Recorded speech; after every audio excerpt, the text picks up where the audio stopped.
Hello friends, video को शुरू करने से पहले सब्सक्राइब करें और बेल आइकन दबाएं। Hello friends, welcome to DC training Pratapgarh Uttar प्रदेश।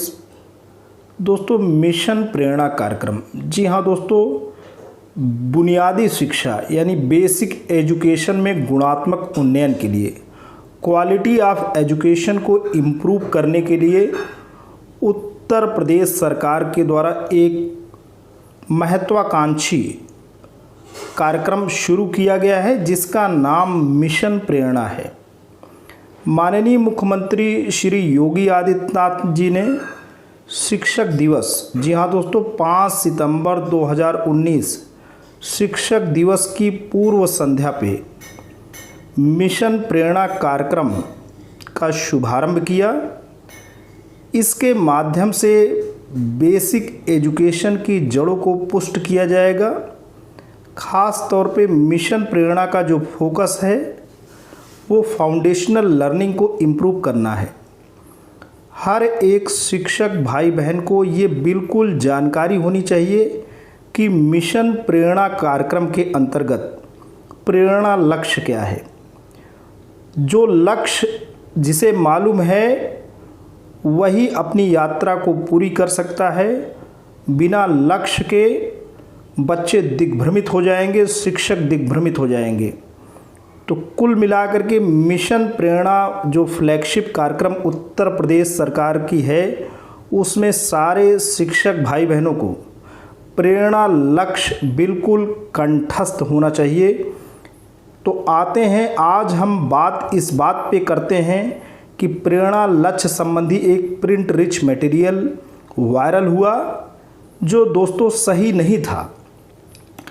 अब हम उसी के आलोक में वाकई प्रेरणा लक्ष्य क्या है उसके बारे में हम आपको बताने जा रहे हैं। दोस्तों, ये आपके सामने प्रेरणा लक्ष्य की एक पूरी की पूरी सूची है।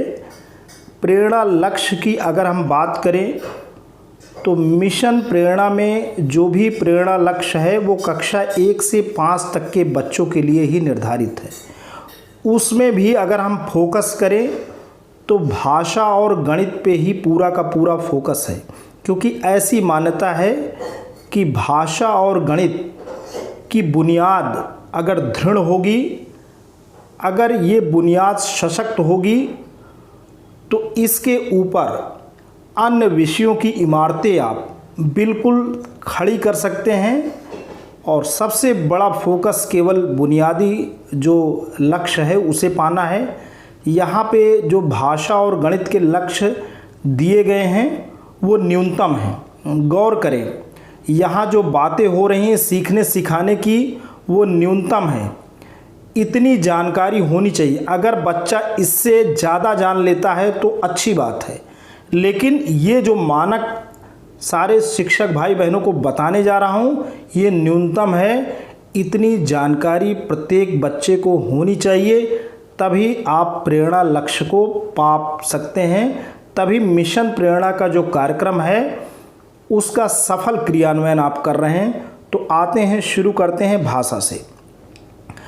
कक्षा 1 में जो प्रेरणा लक्ष्य है दोस्तों, कक्षा 1 में जो प्रेरणा लक्ष्य है वो ये है कि निर्धारित सूची दी जाए, शब्दों की सूची हो जिसमें से बच्चा 5 शब्द सही पहचान कर ले। 5 से ज़्यादा भी बच्चा पहचान कर सकता है, लेकिन यहाँ जो 5 शब्द का लक्ष्य है उससे नीचे नहीं होना चाहिए। ये 5 शब्द की सही पहचान न्यूनतम है। बच्चा जो भी सूची दी गई है उसमें बच्चा 9 शब्द 10 शब्द भी पहचान सकता है, लेकिन 5 शब्द से नीचे नहीं होना चाहिए। 5 शब्द होगा तो ही आपका प्रेरणा लक्ष्य माना जाएगा।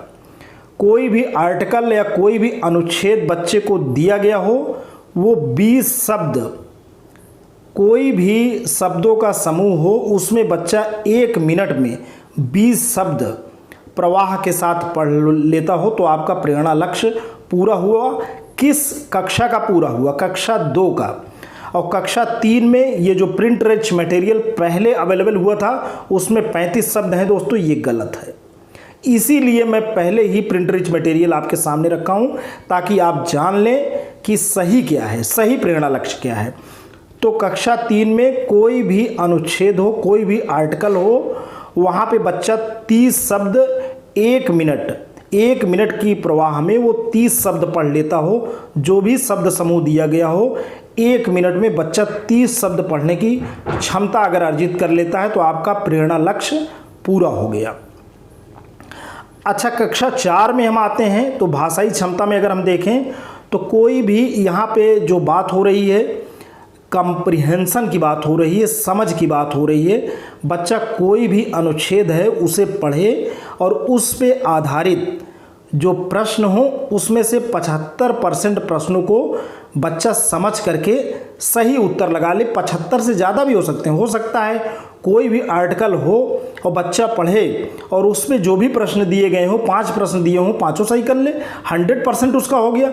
लेकिन यहाँ पे 75% का मतलब है 75% से नीचे नहीं होना चाहिए, नहीं तो आपका प्रेरणा लक्ष्य पूरा नहीं हुआ। कक्षा 4 में छोटा अनुच्छेद आप ध्यान रखेंगे, कक्षा 4 में छोटा अनुच्छेद, कक्षा 5 में बड़ा अनुच्छेद, और लक्ष्य दोनों का है कि दोनों आर्टिकल पढ़ के, दोनों अनुच्छेद को पढ़ करके 75% प्रश्नों का सही उत्तर बच्चा दे सकता हो। तो दोस्तों, आप बिल्कुल यहाँ भाषाई लक्ष्य समझ गए होंगे। कक्षा 1 में 5 शब्द, कक्षा 2 में 1 मिनट में 20 शब्द, कक्षा 3 में 1 मिनट में 30 शब्द, कक्षा 2 यानी 20 शब्द, 2 से आप 20, 3 से आप 30, और कक्षा 4 और 5 में कोई भी अनुच्छेद दिया रहेगा जिसमें बच्चे को रीडिंग करनी है, उसके आधार पे उसे क्वेश्चन को हल करने हैं। तो कक्षा 4 में भी 75% वो सॉल्व कर ले, कक्षा 5 में भी 75% सॉल्व कर ले। बस अंतर केवल यही है कि कक्षा 4 में छोटा अनुच्छेद रहेगा, कक्षा 5 में थोड़ा बड़ा रहेगा। अब गणित पे आते हैं। तो गणित में दोस्तों सूची, कोई गणित में संख्यात्मक जो सूची दी गई उसमें 5 संख्या वो सही रिकॉग्नाइज कर ले। बच्चा 5 क्या 7 8 संख्या भी कर सकता है, लेकिन लक्ष्य आपका तभी पूरा होगा जब 5 सही कर ले। और फिर कक्षा 2 में क्या है, इकाई के अंकों का जोड़ और घटाना बच्चा कर सके। कक्षा 2 में इकाई के 1 डिजिट की संख्याओं को बच्चा जोड़ ले, घटा ले, ठीक है। और यहाँ पे 60% दिया गया है, ये पहले का प्रिंट रिच मटेरियल है। तो कक्षा 2 में जो है दोस्तों 60% नहीं है, यहाँ 75% है। कितना है? 75%। सब में 75% रहेगा। फिर कक्षा 3 में वो हासिल के जोड़ और घटाना, कक्षा 2 और 3 दोनों में जोड़ घटाना है दोस्तों, अभी गुणा भाग नहीं आया है, ठीक है।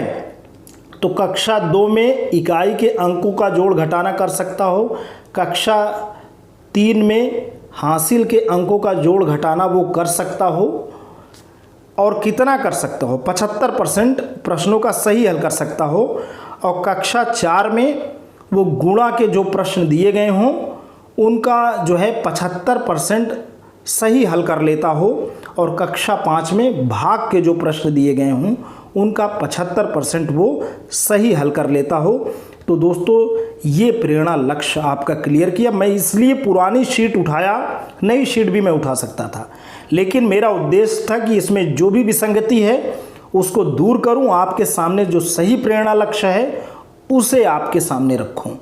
तो दोस्तों, प्रेरणा लक्ष्य के माध्यम से आप क्या करेंगे, आप जो फाउंडेशनल लर्निंग का गोल है, यही लक्ष्य हमें मार्च 2022 तक प्राप्त करना है। इसके 6 चरण बनाए गए हैं। कोई विकासखंड पहले चरण में नामांकित हो सकता है, कोई विकासखंड छठे चरण में नामांकित हो सकता है। वो खंड शिक्षा अधिकारी के ऊपर है कि वो अपने विकासखंड को किस चरण में वो प्रेरक ब्लॉक घोषित करते हैं। दोस्तों, 80% यही जो आपके सामने प्रेरणा लक्ष्य है, यही मेन है। अगर कोई बच्चा इसे प्राप्त कर लेता है 80%, तो वो हमारा प्रेरक बच्चा हुआ। विद्यालय प्राप्त कर लेता है तो हमारा प्रेरक विद्यालय हुआ। अगर हमारा विकास खंड प्राप्त कर लेता है तो वो प्रेरक ब्लॉक हुआ। अगर हमारा सारे जनपद के सारे ब्लॉक प्राप्त कर लेते हैं तो प्रेरक जनपद हुआ। और उसके बाद हमारा जनपद जिस मंडल में है वो सारे मंडल में जितने ज़िले हैं सब प्राप्त कर लेते हैं तो प्रेरक मंडल। और उसके बाद उत्तर प्रदेश में जितने पूरे मंडल हैं सब इस लक्ष्य को प्राप्त कर लेते हैं। मिशन प्रेरणा का ये जो लक्ष्य है उसको प्राप्त कर लेते हैं, तो वो प्रेरक सारे के सारे अगर मंडल प्राप्त कर लिए तो क्या हुआ, हमारा उत्तर प्रदेश प्रेरक मंडल से होते हुए प्रेरक प्रदेश के रूप में परिणत हो गया। और ये मार्च 2022 डेडलाइन है, यहाँ तक हमें प्राप्त कर लेने हैं। तो दोस्तों आज के लिए इतना ही। ये वीडियो, ये इन्फॉर्मेशन आशा करता हूँ आपको अच्छी लगी होगी और आपके कंसेप्ट को पहले से बेहतर बनाई होगी। तो दोस्तों आज के लिए इतना ही। अगर आपको ये अच्छा लगा हो तो प्लीज़ इसे लाइक करना, चैनल पे कमेंट करना। लेकिन अगर आप डीसी ट्रेनिंग प्रतापगढ़ उत्तर प्रदेश के इस खूबसूरत यूट्यूब चैनल पर नए हैं, पहली बार विजिट कर रहे हैं, तो प्लीज़ इसे सब्सक्राइब करें। जब भी आप सब्सक्राइब का बटन प्रेस करते हैं बराबर से एक बेल आइकन आता है, उसे प्रेस करें और चैनल को सब्सक्राइब करें। Thanks for watching and listening. This is Ajay Prakash Dubey. Shut up and sit down.